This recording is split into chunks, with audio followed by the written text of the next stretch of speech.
Así arrancamos entonces. Buenas noches, bienvenidos Agustín, Tomás, Sergio. Buenas noches. Dijimos que en este programa, que yo recién comenté, le contaba a la gente, vamos a hablar de soberanía económica. Estamos quizás familiarizados con el término de soberanía cuando lo vinculamos al territorio. Pero cuando hablamos de soberanía económica, ¿de qué estamos hablando exactamente?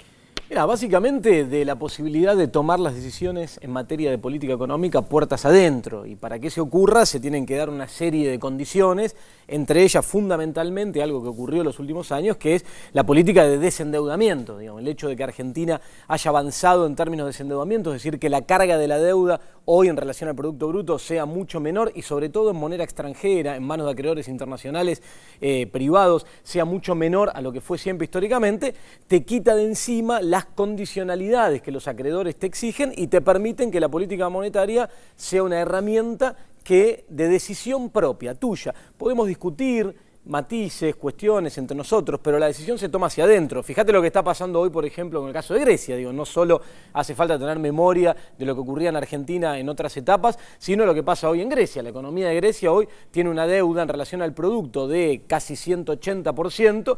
Eso implica que tenga que estar negociando condiciones que le exigen los acreedores externos, principalmente el Fondo Monetario Internacional, el cual Argentina también se sacó de encima con un pago en efectivo hace unos cuantos años atrás, y tenga que estar negociando eso a costa de tener que llevar adelante e implementar paquetes de ajuste. Que incluso está más grave lo que pasa en Grecia. Grecia está siendo humillada y sometida a aplicar un ajuste abismal después de haber rechazado desde el referéndum que se hizo hace 2 domingos la posibilidad de encarar ese tamaño ajuste. Entonces, no solamente es el FMI, sino también es Alemania como potencia de la Unión Europea y también el Banco Central Europeo, que están imponiéndole un nuevo ajuste que, mientras no haya una reestructuración de la deuda, no va a llevar a ningún tipo de vuelta al crecimiento, recuperación del empleo en Grecia, y eso tiene que ver mucho con la soberanía, o precisamente con la pérdida de soberanía, con la renuncia de la soberanía a la que está siendo sometida Grecia, que incluso se llegó a plantear en algún momento la idea de que sean los tecnócratas de la Unión Europea, los especialistas, los llamados especialistas, los encargados en conducir de aquí en adelante la política económica de Grecia para hallar una solución que el pueblo griego pareciera no saber encontrar. Bueno, no es que no parece saberlo encontrar, sino que para imponerle esas condiciones y para seguir transfiriéndole recursos al sector financiero del norte europeo, es necesario aplicar estos ajustes e imponerle terribles condiciones como las que se van a aplicar esta semana seguramente. Bien, entonces nos vamos a meter en este programa en esto, que es soberanía económica. Y ustedes saben, hemos implementado desde el primer programa aquí en Economía sin Corbata entrevistas de fondo al ministro de Economía, Axel Kicillof, que estén a cargo de alguien que no sea parte del staff. Y en este caso convocamos a un periodista muy prestigioso, uno de los periodistas más importantes de la Argentina, que es Horacio Berbisky. Con él tenemos una entrevista a fondo con el ministro de Economía, Axel Kicillof. Van a hablar de esto y de muchas cosas más. Te digo, acomodate, sentate y mira esta entrevista del perro Berbisky al ministro de Economía, Axel Kicillof, porque es realmente imperdible. Buenas noches, estamos aquí con el ministro Axel Kicillof. Gracias por recibirnos para este nuevo programa de Economía sin Corbata. Hoy, la semana del aniversario de la independencia, vamos a referirnos al tema de la soberanía en la economía. Y vamos a comenzar hablando de la situación con los fondos buitre, que ha sido una de las decisiones más audaces, más firmes y más exitosas del gobierno argentino, que ha conseguido revertir una situación que se planteaba como catastrófica y que, lejos de serlo, ha permitido, en medio de la más grave crisis internacional, recuperar índices de participación de asalariados en el ingreso, sin descargar la crisis como habitualmente sobre los mismos hombros, e incluso el lanzamiento de emisión de deuda en dólares, pero con legislación argentina, que era lo que se decía que nunca iba a ocurrir.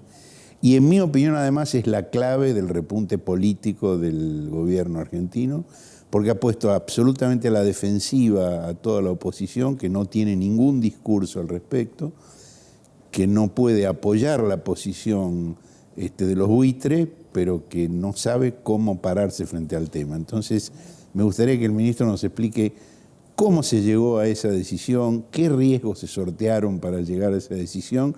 ¿Y cómo ve él lo que viene al respecto? Sí, la cuestión de los fondos buitres me parece que tiene una virtud y un defecto. La virtud es que condensa muchísimas cuestiones que hacen a la historia argentina, a la situación económica y financiera internacional, a la relación del país con el mundo, a temas tan caros a este tipo de discusiones y a la política argentina como el de la soberanía o la dependencia.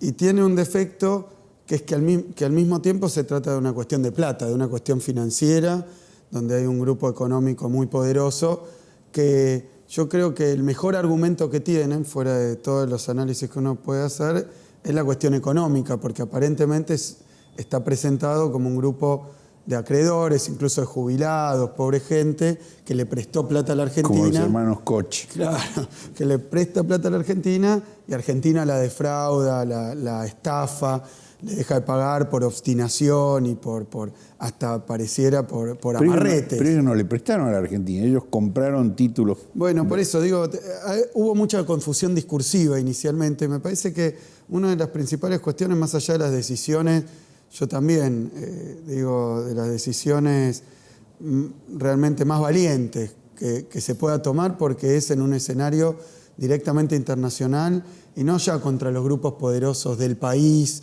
y sus vinculaciones externas, sino directamente contra el huevo de la serpiente, digamos, lo más concentrado, lo más retrógrado, lo más conservador y al mismo tiempo lo más especulativo del sistema financiero internacional.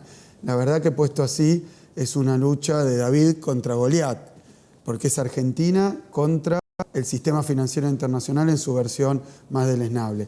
Lo que yo creo que permite ver y un poco la historia de lo que ha ocurrido es que el default 2001 fue la máxima expresión y el resultado de unas políticas de endeudamiento que se llevaron a cabo en el país, diría en el mundo, que hoy tienen versiones de déjà vu con lo que está pasando en Grecia, que nos muestra cómo llevan a los países por la vía de endeudarse cada vez más, pero el objetivo ni siquiera es cobrar. El objetivo es condicionar la política interna. Condicionar, es un instrumento de influencia y de dominio sobre las políticas de los países periféricos. Y eso se aplicó en la Argentina durante mucho tiempo, digamos desde el golpe de Estado del 76, pero quiero decir también que incluso cuando lo derrocan a Perón bombardeando la Plaza de Mayo, de las primeras cosas que hace la dictadura es el empréstito. Es el empréstito y entrar al Fondo Monetario Internacional, cosa a la que se había resistido el general Perón y era muy criticado por eso, porque en aquel momento el Fondo Monetario Internacional aparecía como las instituciones de Bretton Woods de posguerra. Pero para que entienda todo el mundo cómo se domina un país que aparentemente es democrático, como Argentina desde el 83, cómo se la lleva a tomar determinadas medidas de política económica que le insertan de determinada manera en el concierto económico internacional. Bueno, a través de la deuda externa, y en Argentina lo vivimos ya directamente de una forma transparente, este modo de dominación, porque venía el emisario del Fondo Monetario Internacional, Anup Singh, recuerdo ahora. Peter Sellers. Sí, pero venía, bajaba del avión, exigía que se lo trajera en helicóptero a la Casa Rosada y venía con una lista de medidas económicas que tenía que tomar el gobierno. Hacía absolutamente abstracta y un poco trágica la cuestión de la democracia, porque los argentinos votábamos. Un antecesor tuyo en el cargo me contó en este mismo edificio una reunión con un emisario del fondo donde el funcionario argumentaba la imposibilidad de aplicar las medidas que le planteaba, y entonces el enviado del fondo se acercó a la ventana, abrió la ventana y le dijo: mire, circula el transporte, pruebe su teléfono, anda. Hay países donde eso no ocurre. Acá hay mucho margen todavía. Sí, no. Que es de un cinismo. No, pero es que es muy dramático el tema y yo creo que en Argentina llegó a naturalizarse, y una de las virtudes de la cuestión de los fondos buitres es que puso negro sobre blanco cómo son esas relaciones financieras y qué es lo que le exigen a los pueblos. Hoy se está viendo en Grecia, pero Argentina lo vivió no solo en 2001, lo vivió muchas veces ese episodio, que se acerca un vencimiento de la deuda y como el país no tiene los recursos o no tiene los dólares, entonces está obligado a ir a pedir no que le presten más, sino que le presten a los acreedores para no ir al default. Entonces, en esa situación estaba la Argentina y cada vez que venía ese nuevo empréstito, llegaban las condiciones.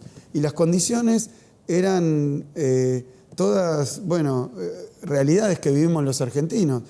Hoy recuperamos YPF y aerolíneas que se privatizaron por mandato del Fondo Monetario Internacional. Para darnos un nuevo crédito nos daban una lista de todo lo que había que privatizar. Después había políticos, economistas y ministros de Economía que casi lo hacían de manera vocacional. Bueno, además el Fondo Monetario llegó a tener una actitud de cinismo muy impresionante porque uno de sus directores en esa época, el francés Camdessus, frente a las críticas que se hacía al fondo, él decía, pero eso son decisiones soberanas de los países. Los gobiernos deberían cuidar a su población, deberían proteger a su población. Y no emitir nuestros planes. Eso no es culpa del fondo. Y digo, llegaba el vencimiento. Si uno no paga, como el caso de Grecia ahora, default y una serie de problemas que son problemas, efectivamente, porque una vez que el sistema bancario quiebra, que el crédito se cierra, que al país le dan la espalda y que lo empiezan a castigar, hay problemas económicos. Entonces se presentaba el dilema, o se privatiza, se bajan los gastos, ¿en qué? En salud, en hospital, en infraestructura, en puerto, en ferrocarril. Todas las desgracias que hemos vivido venían de este mecanismo de imposición de políticas económicas. ¿Se acuerdan? La educación pública, bajar los salarios docentes, bajar el presupuesto, bajar las jubilaciones, privatizar las jubilaciones. Todo esto fueron imposiciones del Fondo Monetario con políticos argentinos y economistas y ministros de Economía que se convirtieron en los hacedores de esa política ante estos dilemas.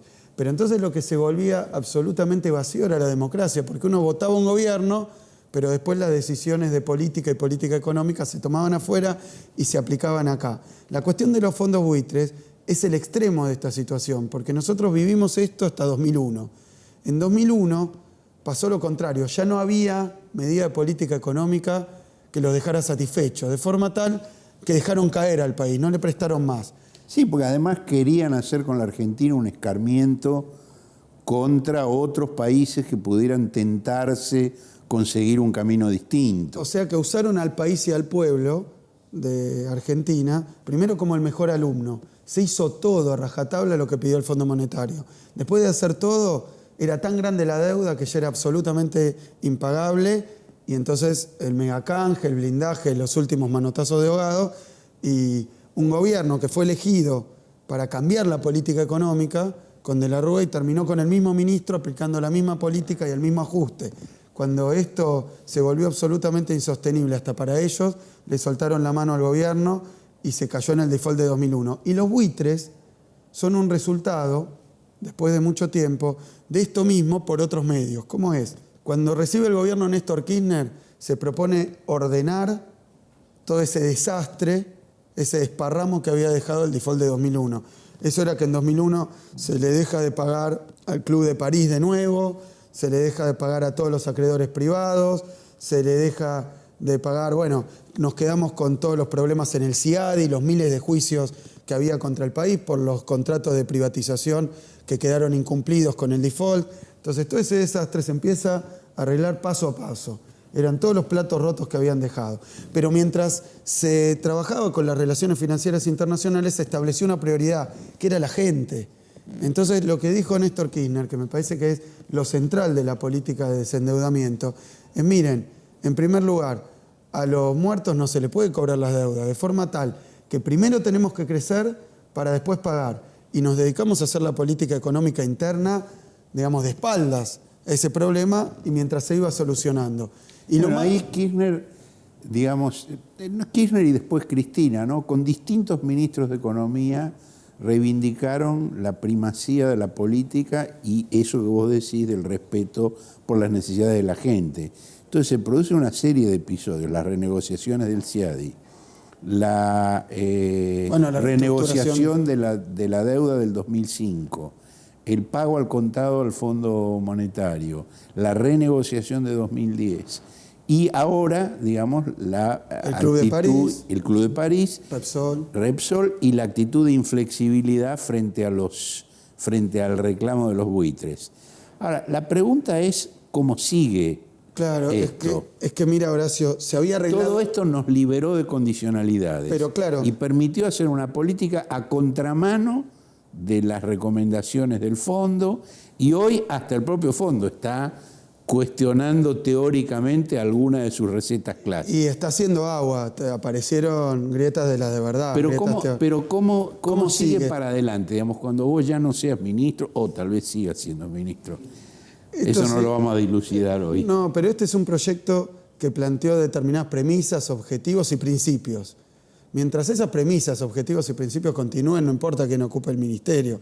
Me parece que lo central acá es primero que la receta que planteó Néstor, que es primero crecer para poder pagar, es lo que nos llevó al éxito y que es lo contrario de lo que se había planteado y lo que se había hecho durante mucho tiempo. Y cuando estábamos muy cerquita, porque ese es el punto que quiero que recuperen todos, fue el default más grande de la historia de la humanidad, el de 2001, y se arregló todo. 93%. Menos 7%, porque está todo arreglado menos 7%. Y yo creo que ahí, ese 7%, los buitres, muestra también la desesperación de que si Argentina termina de triunfar en este camino que hizo, la verdad es que es la reducción al absurdo, en la práctica, de toda realmente la basura que trataron de vender durante tanto tiempo, todas las recetas. Y creo que es un ejemplo demasiado complicado para dejar en pie. Entonces ahí aparece la ofensiva de los fondos buitres.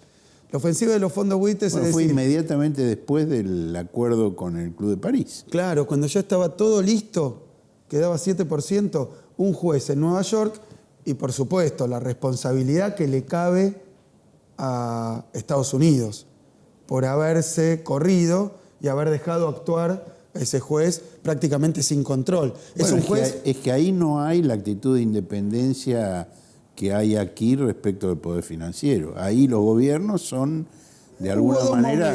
Hubo dos momentos, son rehenes, sí, yo también pienso. Bueno, porque inicialmente Obama intentó, digamos, una posición... Tomó una posición. El primer amicus curiae del Tesoro, pero después, cuando llega el momento de la definición, ellos ceden. Dejan hacer. Obama está en una situación de debilidad. Yo creo que hay mucho porque la política exterior norteamericana excede lo que podríamos charlar ahora, pero me da la impresión, sobre todo vos que sos un experto en esto y que lo venís viendo hace tiempo, que con el caso buitres me parece que es un instrumento privatizado de presión sobre los países.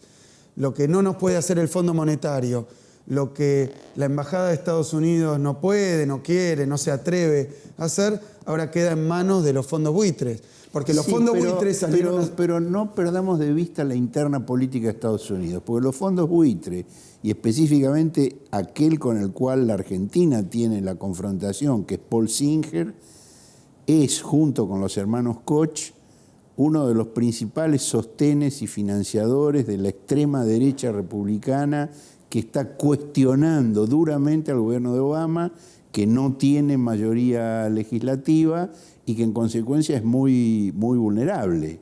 Ahí es donde volvemos a la primera pregunta. Esto tiene muchas aristas, muchos ribetes. ¿Qué ribetes tiene? Tiene un claro elemento político. ¿Cómo puede ser que un juez del Estado de Nueva York se meta sobre las operaciones de endeudamiento de un país soberano, sobre todas, sobre las que son en legislación local? Es como si un día viniera Griese y dijera no le puedes pagar a los jubilados. Esto es para Paul Singer. Estamos cerquita de que diga ese disparate. Entonces yo creo que también por reducción al absurdo hemos logrado, y yo creo que el gran triunfo de la presidenta, el gran éxito que ha tenido esta política, es que logramos denunciar este escándalo a escala internacional y atraer la atención de todos los países como diciéndoles, miren, acá está el espejo de su porvenir. Me parece que la política de estos 12 años, que muestra que ha sido exitosa también en levantar viejas banderas históricas y que lo ha hecho en un marco moderno, en un marco nuevo. No es solo cuestión de decir tercera posición, es ir y ejercer, como lo ha hecho Cristina en todos los foros internacionales, la posición de defensa de la soberanía argentina. Cuando volvamos, después de una breve pausa, vamos a seguir hablando con el ministro Kicillof sobre otros temas que tienen que ver con la soberanía, la economía de los argentinos y el bienestar de la población.